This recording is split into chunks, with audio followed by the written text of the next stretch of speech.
김진옥 목사님, 내 삶을 이끌어준 12가지 말씀. 하나의 미랄이 되어. 이렇게 맺어진 학형이와의 만남이 내 인생을 통째로 바꾸게 될 줄을 그때는 전혀 몰랐습니다. 그때가 1971년 여름이었습니다. 장로의 신학대학 2학년 학생이었던 때였고 내 나이 30세 때였습니다. 학형이는 2달이 지난 후에는 반드시 일어나기 시작하더니 걸음 걷기를 배우는 어린이처럼 한 발, 2발 떼기 시작하더니 날로 좋아져 갔습니다. 그 소문이 마을에 퍼지자 마을 사람들이 나를 대하는 태도가 달라졌습니다. 신학교 수업을 마치고 학형이에게 가려고 청계천, 판자촌 골목을 건너라면 마을 노인들이 말하는 소리가 들렸습니다.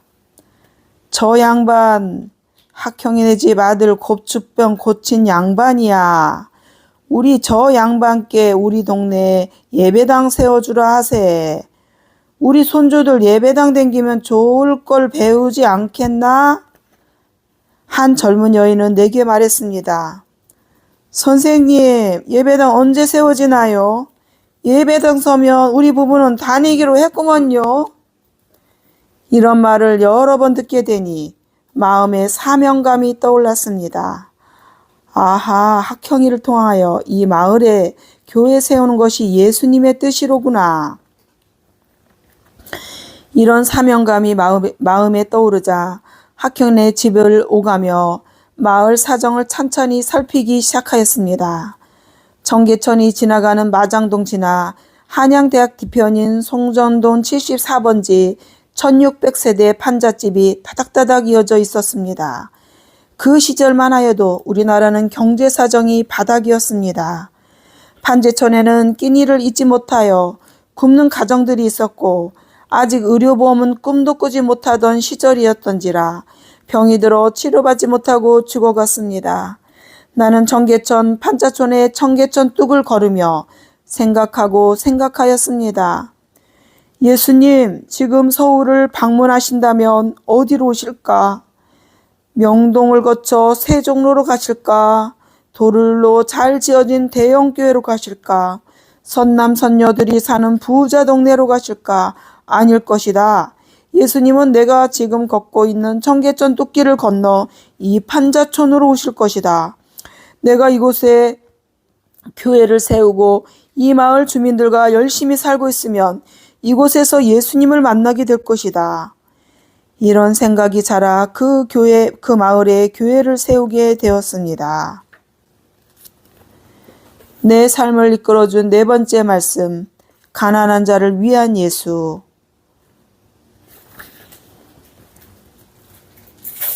청계천, 판자촌, 송정동 74번지에는 1600여 세대가 집단촌을 이루고 있었습니다. 서울시에서 가장 가난한 사람들이었습니다.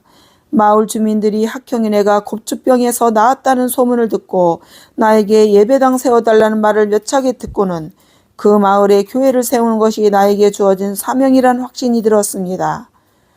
어느 날 아침 묵상 시간에 나는 이사야서 61장을 읽다가 큰 감명을 받았습니다.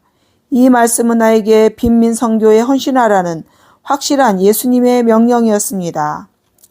주 여호와의 영이 내게 내리셨으니 이는 여호와께서 내게 기름을 부으사 가난한 자에게 아름다운 소식을 전하게 하려 하심이라.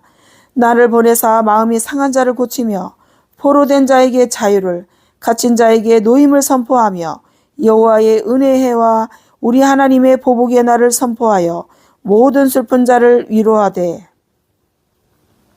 이사야 61장 1절에서 2절. 그래서 신학교 과정을 마친 후에 시작할 것인가 아니면 지금 당장 시작할 것인가에 생각을 몰두하였습니다.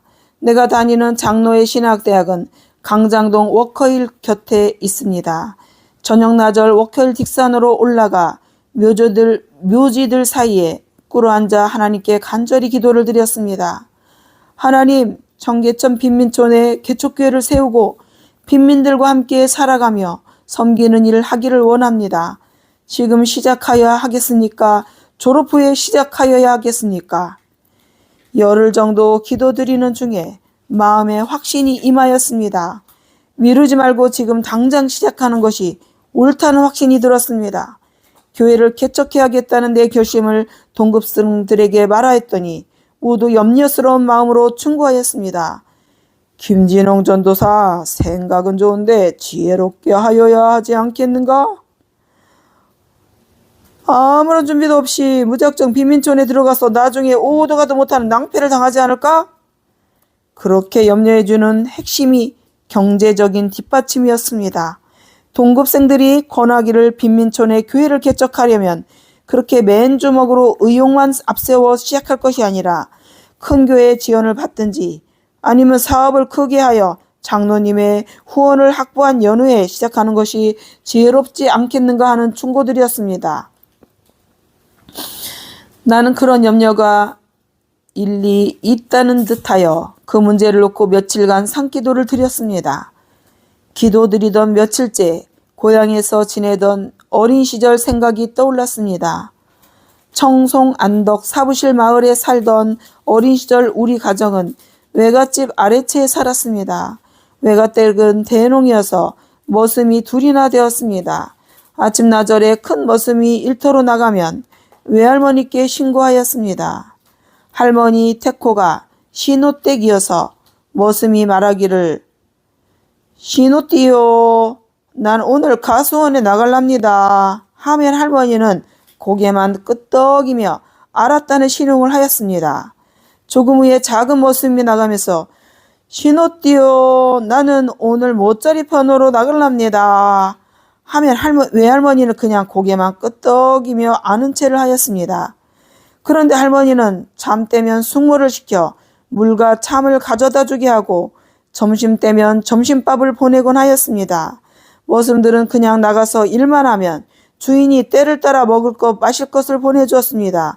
기도 중에 그 생각이 나자 나에게 확신이 임하였습니다. 나는 청계천 빈민촌에 들어가 주민들과 함께 살면서 복음을 전함에 재정을 뒷받침하여 줄 후원자를 확보해 놓고 시작할 것인가 아니면 그냥 들어가서 온몸으로 부딪히며 나갈 것인가를 고민하며 기도하던 중에 어린 시절 고향 청송에서 외할머니께서 머슴들을 대하던 방법이 생각나서 무조건 맨몸으로 빈민 선교를 시작하기로 결론을 내렸습니다. 그렇지, 나는 머슴이고 하나님은 주인이신 거지. 머슴은 일터에 들어가서 일만 열심히 하며 먹고 마시는 뒷바라지는 주인 되시는 하나님께서 감당하여 주시는 거다.